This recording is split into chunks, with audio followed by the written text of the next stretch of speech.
ओडिशा ऐतिह्य आपण मानक स्वागत।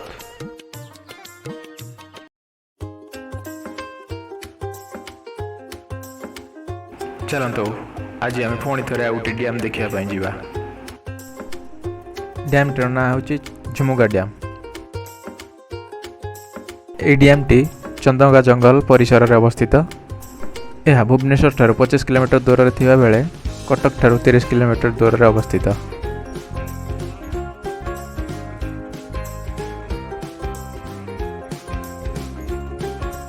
झुमुगा जलसेचन प्रकल्प ओडिशा राज्य में थिबा क्षुद्र जलसेचन प्रकल्प मध्यरु गोटिए। यह खोर्धा जिला कंटावाड़ ग्राम निकटवर्ती झुमुगा नाल को निर्माण करा जायछि। प्राय दिन लोक मैंने यार सौंदर्य को उपभोग करने बहुत जगार बुलायापी आसती।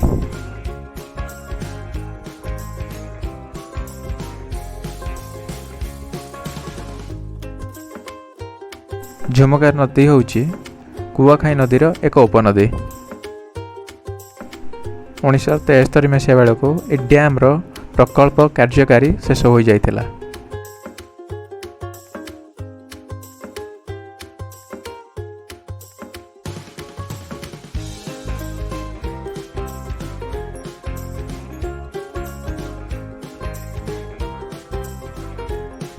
भुवनेश्वर एवं कटक जगार यह हूँ सर्वोत्तम पिकनिक स्पॉट जहाँकि एठरे लोक मैंने पिकनिक बनाया आसती।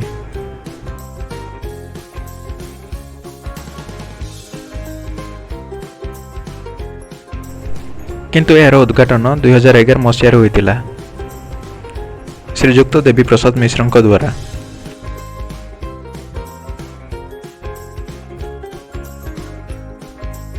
यार संध्या समय दृश्य अति मनोहर। सामने हदुवा बेले पछपाखे थिबा बिलगुड़िकर दृश्य अति मनोहर।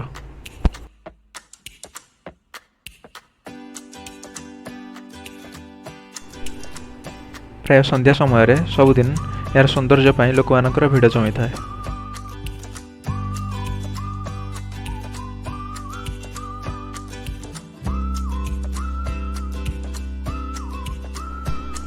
सूर्य अस्त समय दृश्य ता सहित जल पड़ुवा किरण गुड़िकर दृश्य को मन बेस मनोरंजन होता है।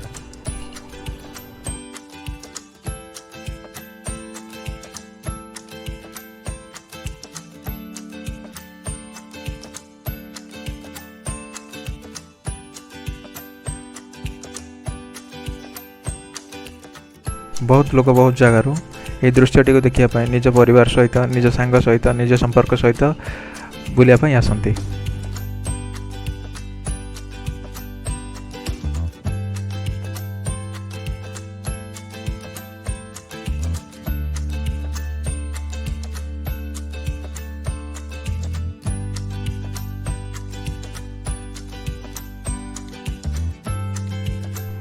ए दृश्यटी आप बर्तमान देखिपे पछपाखर दृश्य जहाँकि अति सुंदर और मनोहर देखा जाउछि।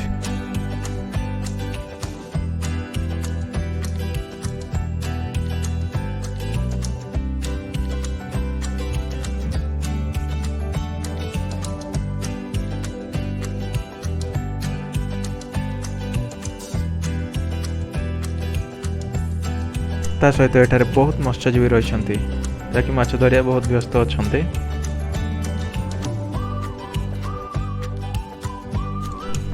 ए वीडियोटी को देखंतु मजा नियंतु। जदि पाकर रोचंती आसिया जमार भूलिबेनी। ता सहित लाइक एवं सब्सक्राइब करिया मध्य भूलंतु नहीं।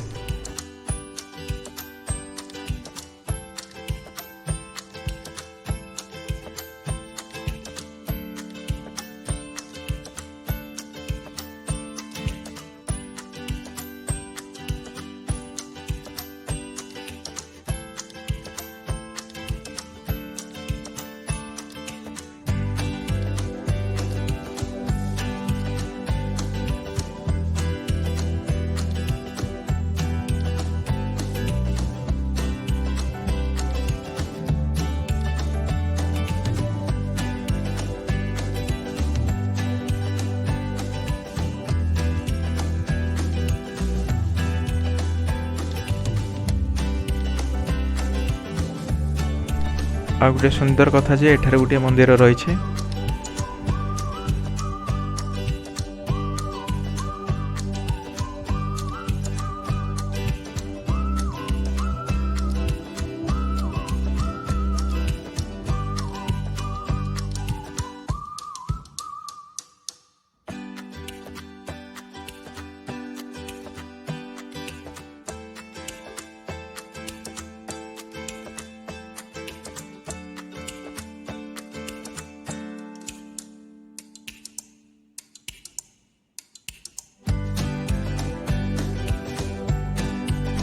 आपण देखिपे बहुत जगार बहुत लोक आसी एठारे फोटो उत्तोलन करुछंती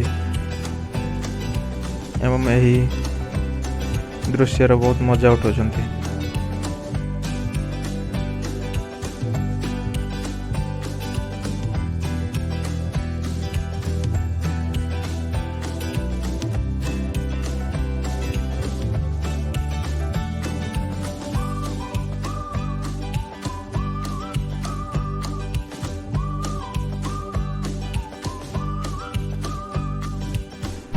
यह सहित यार वर्षा दिन सौंदर्य आहरी द्विगुणित बनाई था कारण वर्षा दिन सबू पार्श्वर आम देखिपर कि सबुज रंग भरा हो जाए धरणी। आपण भिडियो टी देखते एवं सौंदर्य उपभोग करंतु।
आपण मैंने देखुवे एटार किसी लोक मैंने सूती कंटा सहित माछ धरिया प्रयास करुछन्ते।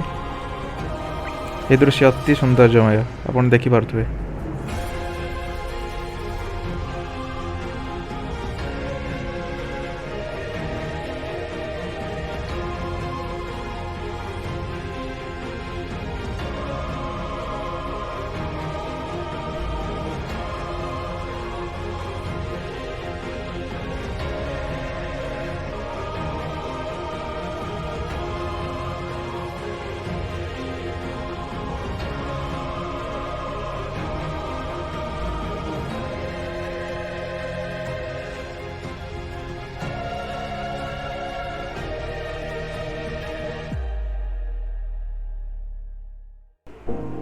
भिडियोटी अल्प अधिक भल लगी लाइक शेयर सब्सक्राइब करने भूलु ना।